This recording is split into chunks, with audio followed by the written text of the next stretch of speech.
All right. Hey, Embrace. Man, I hope that you enjoyed singing with us. I hope that was a good thing for you and you worshiped along with us. Welcome today. My name is Brian. I'm one of the pastors here. And thanks for joining us in your pajamas. I assume you're in your pajamas. I asked Adam, our lead pastor, if I could wear pajamas just so we could relate. He said no. And so here I am in shirt and jeans, and I feel like I'm dressed up for prom or something. I feel a little overdressed, but we're glad that you're here. This last week, I went into a hardware store. I walked into Ace Hardware to get a few things, and I realized that we are all doing home projects right now. We're all doing home projects because there's not much hardware left at Ace Hardware. There's just a lot of things gone. And so I've always wanted to be a handy guy, but this might surprise you. I'm not very handy. I want to be. I want to do things around the house. I want to be good at them, but I'm not. But I didn't know this about myself when I decided that I needed to put hardwood flooring in my entire main level of my home. Let me set the scene for you. Our neighbor, they had a water line burst on their refrigerator. And so it ruined some of their floor, but their house was considerably bigger than ours, and there was a lot of flooring that was still good. And I said to my neighbor, I said, hey, if I could use this flooring, you're just going to get rid of it anyway.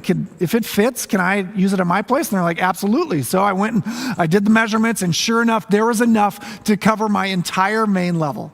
I was so excited. So I went and I ripped out their flooring, carried it across the street to my house, watched a 3-minute video on how to install hardwood flooring, because 3 minutes, of course, feels like the right amount of time of research to do for a major home remodeling project.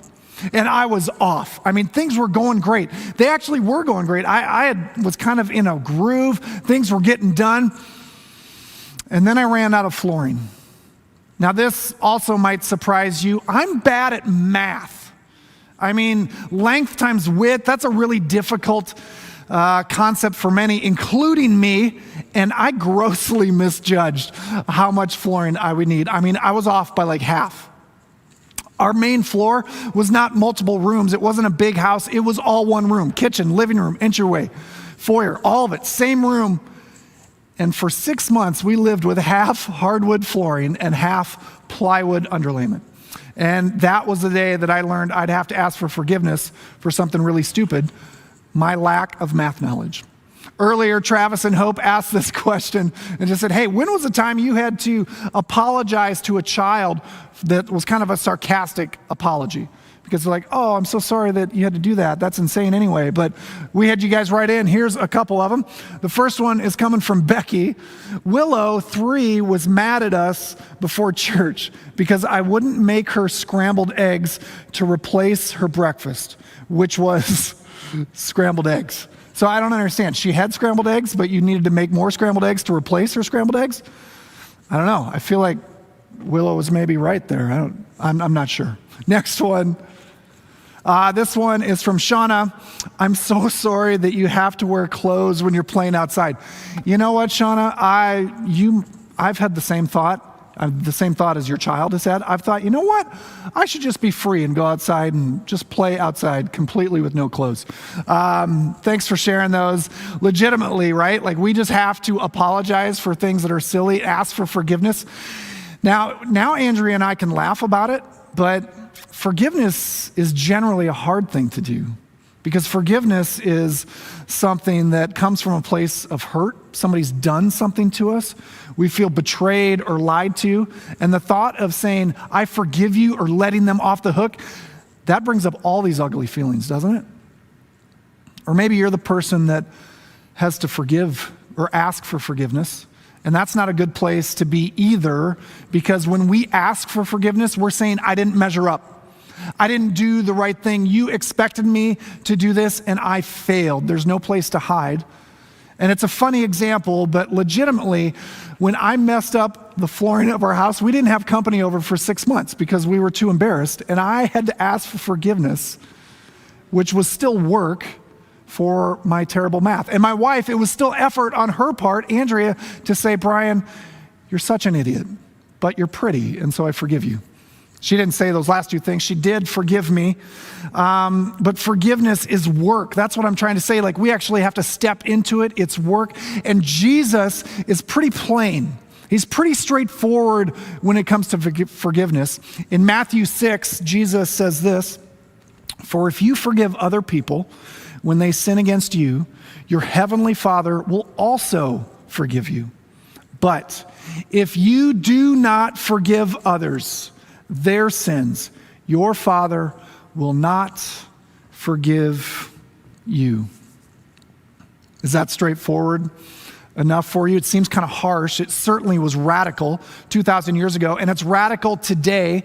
Think about the last time somebody really hurt you. How many of your friends said, "You know what, you should forgive them and just move on"?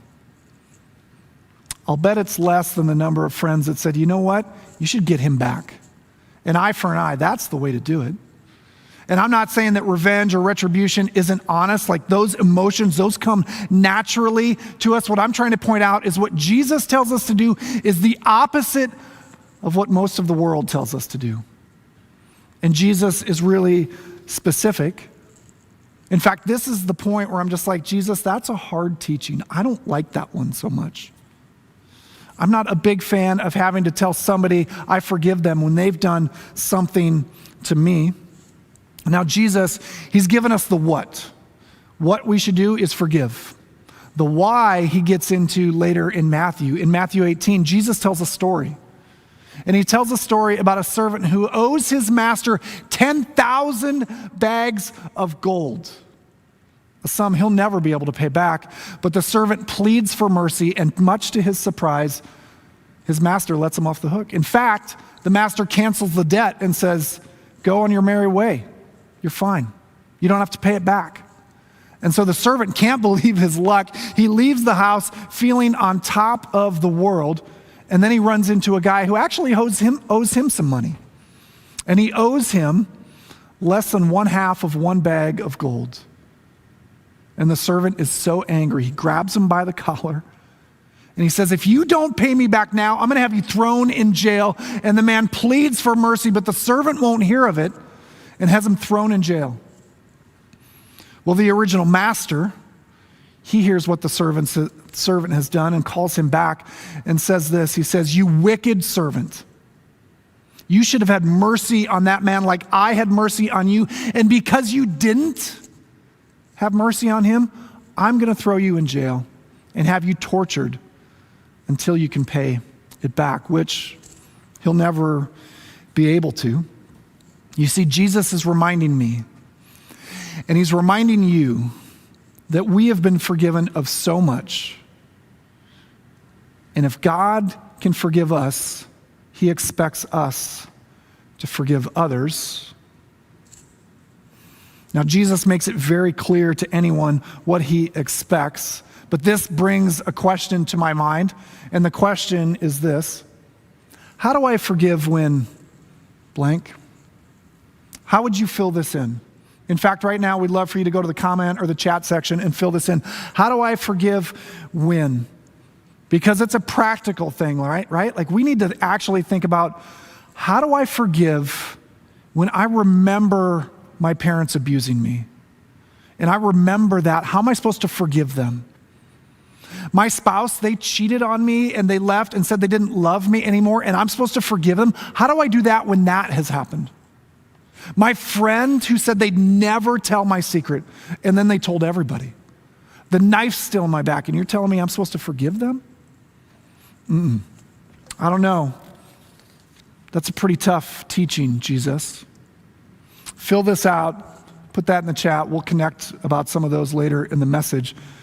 But what I want to do with the rest of our time is I want to jump into a couple of practical steps. How do we actually forgive someone? That's the question today. How do I actually forgive someone?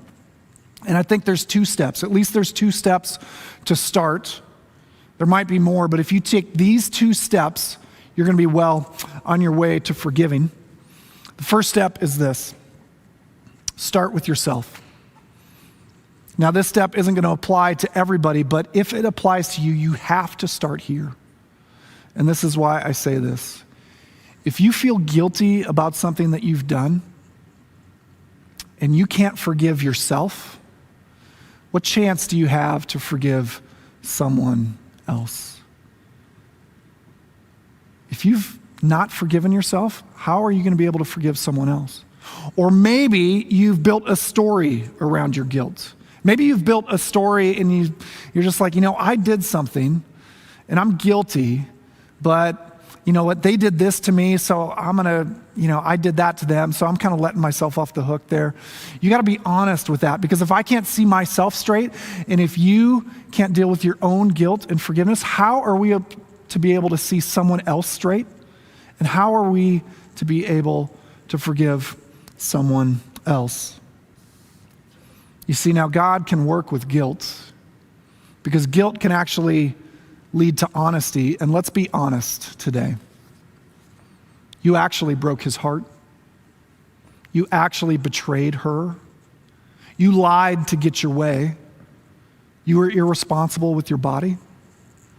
You knew better, but you did it anyway. Let's be honest with the guilt that we're all feeling. Let's be honest with that, because once we deal with that guilt, then we can get to the things that are far more damaging than guilt. Because if you feel guilty about something, you also probably feel judged. And if you feel judged, then you feel condemned and ashamed. And yet, in the Bible, there's a guy named Paul. Paul wrote 13 of the 27 books in the New Testament. Paul calls himself the chief of sinners, the leader of sinners, and yet Paul today writes something to you and to me, to those of us that feel guilty. Here's what Paul said. Therefore, there is now no condemnation for those who are in Jesus Christ. A quick time out. This conversation about guilt, a pastor by the name of Andy Stanley did a wonderful message just on guilt, and it would be a great tool for you. In fact, I've pulled from that message for this part of my talk. At the end of the service today, we're going to put that link in the comments. If you're dealing with guilt, I cannot recommend enough for you to check that out. It is a really good tool. Back to Paul's verse here. You see, Paul could write this because Paul lived on both sides of these statements. You see, Paul actually tortured people.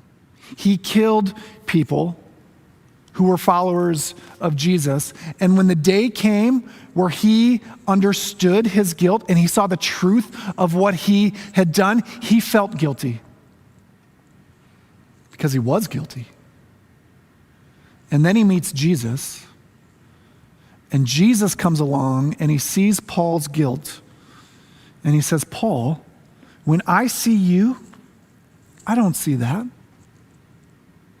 And for you, that thing that you feel guilty about, that thing that you can't let go of, that thing that you did that's always in the back of your mind, Jesus comes to you and he says, Kevin, when I see you, I don't see that. Lisa, when I see you, I don't see that. Brian, when I see you, I don't see that, and I don't want you to see it either. You see, Jesus wants me to see me the way that he sees me. And he wants you to see you the way that he sees you. But God does not stop there. He doesn't want you to see him the way that you see him. He wants you to see him the way that God sees him. And he wants you to see her the way that God sees her. So why? Why does forgiveness start with you? Because you are guilty. And I am guilty. And I see it, and God sees it. And yet God chooses to treat me as if it never happened. So start with yourself. The second step to forgiveness is this, the first move. Now, it may seem strange that step number 2 is the first move, but hang with me for a sec. In 1995, I met a woman named Andrea who would become my wife. And we were Bible camp counselors together. We worked a summer camp together. And my first impression of Andrea was she was beautiful. She was funny. She would light up a room. She was smart and energetic and positive, but mostly I thought she was beautiful. And so my first impression of her was really good, and I was smitten early. Now, her first impression of me was slightly different. You see, when we met, the classic Jim Carrey movie Ace Ventura had just come out. You remember Ace Ventura? This guy? Yeah. When that movie came out, for the next year of my life, I pretended to be Ace Ventura. I mean, I literally acted like him. I would randomly throw myself against walls. I would tell complete strangers that they smelled terrific. I was quite a catch. I'm not going to lie to you. But as the summer went on, I showed just enough of a serious side to get Andrea tepidly interested in me. And so one night we went on an evening walk, just the two of us, and I wanted to tell her how I felt about her. And we sat on a picnic table. Remember picnic tables? Weren't those great when those existed? Gosh, I loved picnic tables. I digress. We sat on a picnic table, and all I wanted to tell her was that I liked her. But I couldn't get the words out of my mouth. I just kept falling over my words, and finally I just blurted out, "I'm all about you. I mean, I really like you, and if it's not too much to ask, if you don't think I'm too disgusting, would you maybe possibly consider thinking about wanting to maybe be my girlfriend? ? Much to my surprise, she said yes. I think much to her surprise as well. It was poorly said, it was clumsily done, but at least I made the first move. And I wonder today, who's waiting on you to make the first move? Who's waiting on you to make the first move? Because the first move doesn't have to be the person that's asking for forgiveness. The first move can be the person granting forgiveness. Because forgiveness is weird this way. I don't really understand it, but it works like this. You can give forgiveness to someone who hasn't asked for it, doesn't know that they need it, and it still heals you, the one giving forgiveness. I asked a friend recently who I knew had been hurt deeply by somebody, and I just said, "How did you come to forgive them?" And this is what they said. They said, "I never asked God to help me forgive them. Forgiving them was a byproduct of what God was doing in me, and there just came a day when I could look at them and know that I had forgiven them." And the point was this: forgiveness is far more about the person doing the forgiving than the one being forgiven. If you've been betrayed or lied to or taken advantage of, what are you doing with those feelings? Those feelings of anger, those feelings of bitterness. You probably want justice, right? Like we all want justice. We want justice in this world. It's like when that guy drives by you going 85 in a 55, and you're like, what is the deal? I'm following the rules, and that guy's going 85. But then 10 minutes later, you go by him. He's going 0 because he's been pulled over by the cops. And you're like, justice! Yes! Thank you, God! There is justice in the world. Yes! But if I'm getting the ticket, if I was going too fast, I've got a lot of excuses. Oh, I didn't know what the speed limit was, officer. I had to get to my kid's soccer game. I had to pick up my family. Here's my point. We're bad at handing out justice because we're not fair, especially when it comes to our favorite subject, ourselves. And so don't be so quick to hand out justice. The great thing about God is that he made the first move for us. Paul tells us in the book of Romans, he tells us this: while we were still sinners, Christ died for us. While we were still sinners, Christ died for us. He made the first move. You see, God forgiving me, God wiping away my sins is his story, not mine. I share no glory in that. I share no worthiness in that. And for you, if you forgive someone, you forgiving someone is your story, not theirs. That is your story.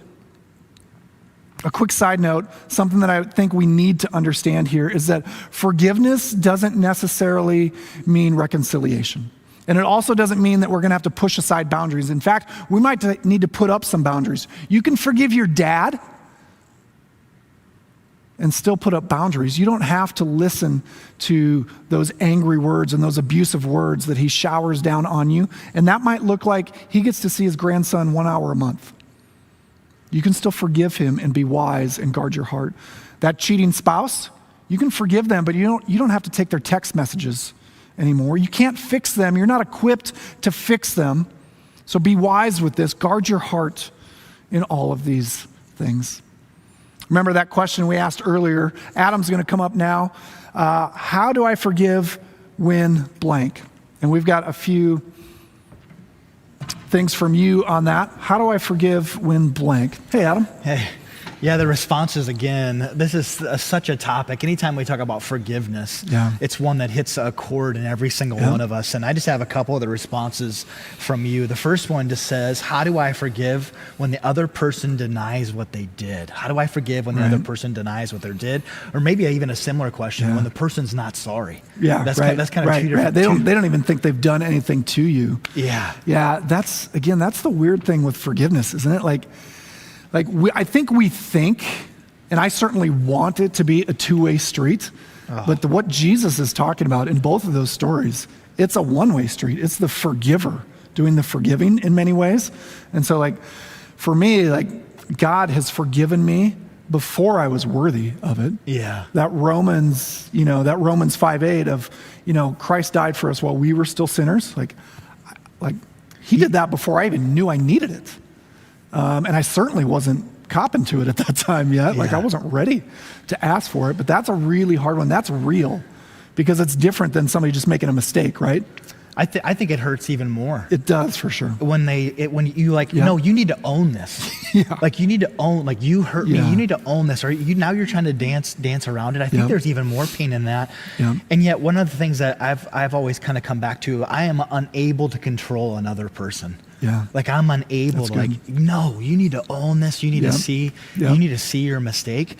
And really, I love that the thought of forgiveness is a part of our story, not theirs.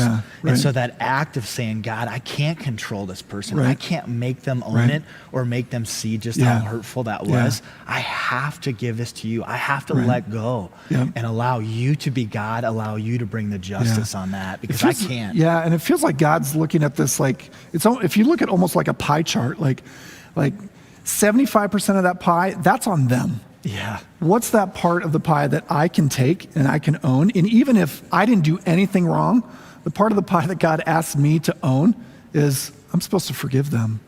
But I would also say don't do it too early too. Don't forgive before you're ready. Be honest. If you can't, you've got to be honest with yourself in that too.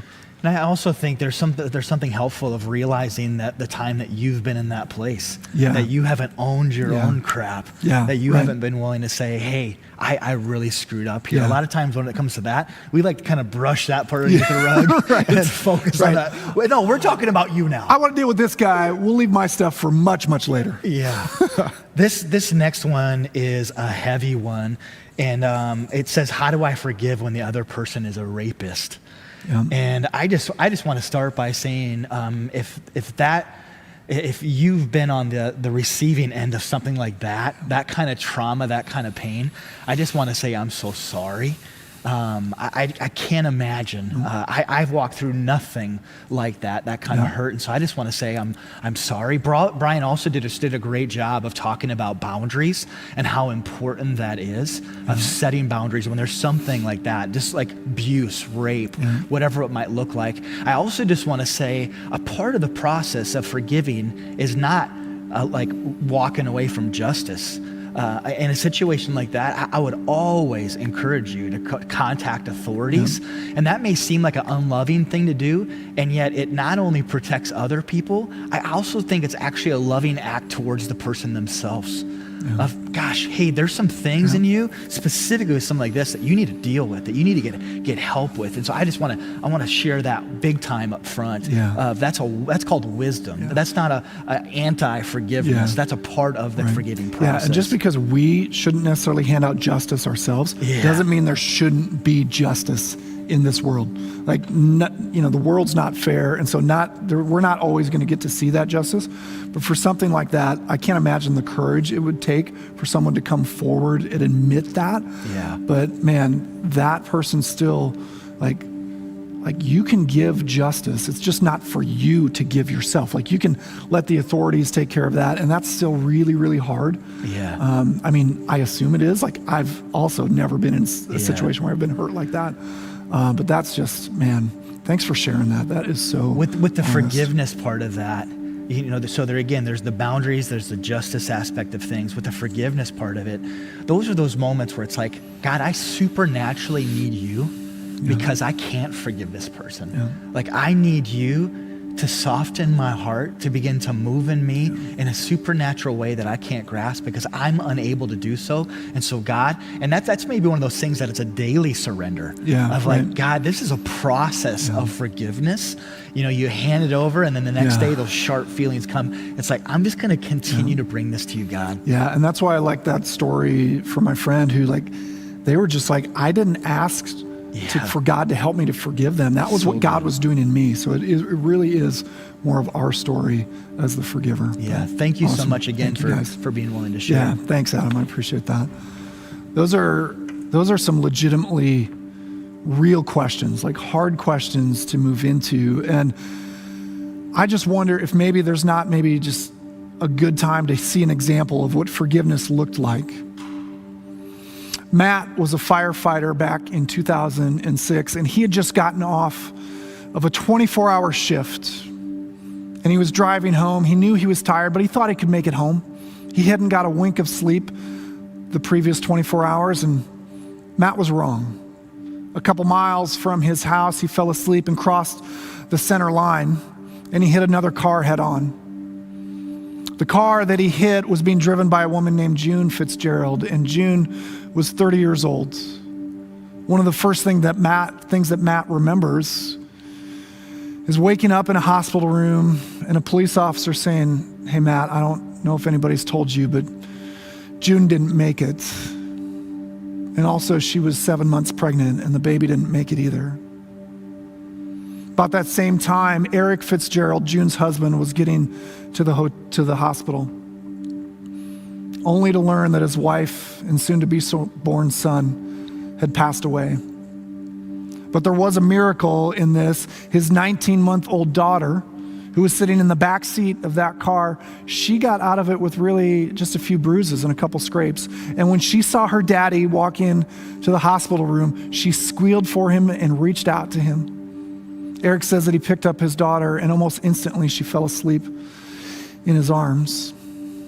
Well, over the next 2 years, the firefighter Matt and Eric, the husband of June, they dealt with their grief and their regrets alone. The authorities had said, "Hey, don't have any contact while the legal proceedings are going on."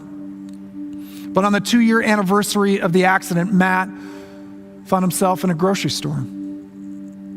He was buying a condolence card, and he wanted to send it to Eric just to say, "I am so sorry." And as he walked back to his truck, he looked up, and who does he see but Eric? The man he had made a single father was walking towards him, and Matt lost it.